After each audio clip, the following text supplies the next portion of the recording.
কনকনে ঠান্ডায় এই বিকেলবেলায় চা আর সঙ্গে এই মুখরোচক যদি কোনো এক রেসিপি হয় তাহলে কেমন হয়? বাড়ির সবার সঙ্গে আড্ডাটা বেশ ভালোই জমে যাবে, তাই না? রাধে কৃষ্ণ বন্ধুরা, আমি টুলটুল, আর এই টুলটুলের রান্নাঘরে আপনাদের সবাইকে স্বাগত। বন্ধুরা, আমাদের সবারই পছন্দের একটা রেসিপি, তা হলো লুচি বা পুরি। আর আজকে আমি এই লুচি বা পুরিকে মাত্র 10 মিনিটে অন্যভাবে তৈরি করে দেখাবো। আর এই রেসিপি একবার খেলে লুচি বা পুরি খেতে আর মন চাইবে না। তাহলে চলুন শুরু করা যাক। এখানে আমি একটি বড় সাইজের আলুকে সেদ্ধ করে নিয়েছি।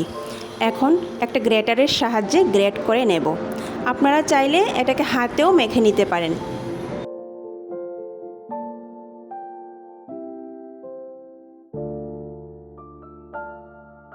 এরপর আমি এই সিদ্ধ আলুতে হাফ চামচ চিলি ফ্লেক্স দিয়ে দেব।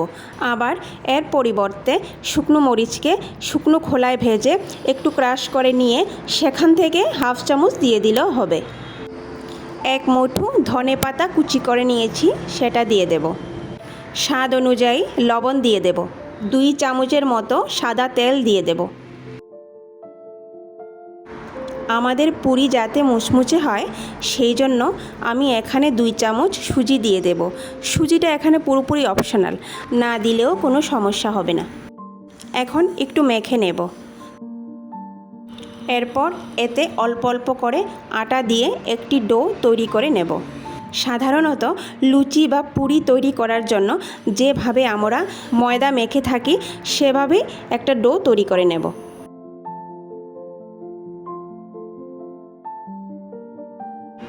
সত্যিই বন্ধুরা, স্বাদে অতুলনীয় এই রেসিপিটি খেতে যেমন দুর্দান্ত, তেমন তৈরি করতেও খুবই সহজ।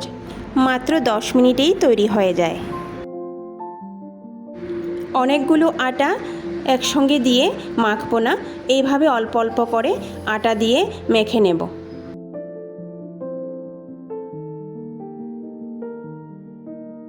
এই ডোটা মাখতে আমার এখানে 3.5 কাপের মতো আটা লেগেছে।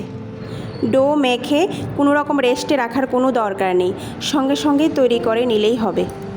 তারপর ডোতে সামান্য একটু তেল দিয়ে মাখিয়ে রেখে দেব।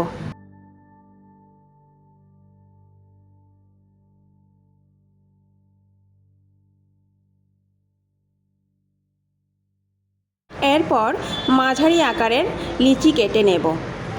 দেখুন, এইভাবে আমি সবগুলি লিচি কেটে নেব। সবগুলি লিচি আমার এখানে কাটা হয়ে গেছে। এখন রুটি বেলার যে চাক্কিটা আছে সেটার মধ্যে আমি সামান্য তেল মাখিয়ে নেব, কারণ এখানে আমি কোনো রকমভাবে শুকনো আটার ব্যবহার করব না। এইভাবে সবগুলি পুরি আমি বেলে নেব। আর একটা কথা, লুচি বেলার সময় কিন্তু মাঝখান থেকে সাইডগুলি একটু পাতলা করতে হবে। মাঝখানটায় পাতলা আর সাইডগুলি যদি ভারী হয়ে যায় তাহলে কিন্তু লুচিগুলি ফুলবে না। আর আমি আগে থেকে প্যানে তেল বসিয়ে গরম করে রেখেছিলাম। এখন মাঝারি আছে পুরিগুলি এক এক করে ভেজে নেব।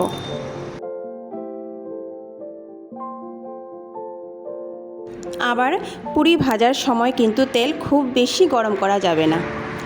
দেখুন কতটা ফুলকো হয়েছে। সবগুলি লুচি আমি এইভাবে ভেজে নেব। তৈরি হয়ে গেল আমাদের আলু পুরি রেসিপি। বন্ধুরা, ভিডিওটি পুরোটা দেখার অনুরোধ রইল। আর ভিডিওটি যদি ভালো লাগে তাহলে সবার শেষে লাইক, শেয়ার আর সাবস্ক্রাইব করে দেবেন। নমস্কার, কথা হবে আবার পরের ভিডিওতে।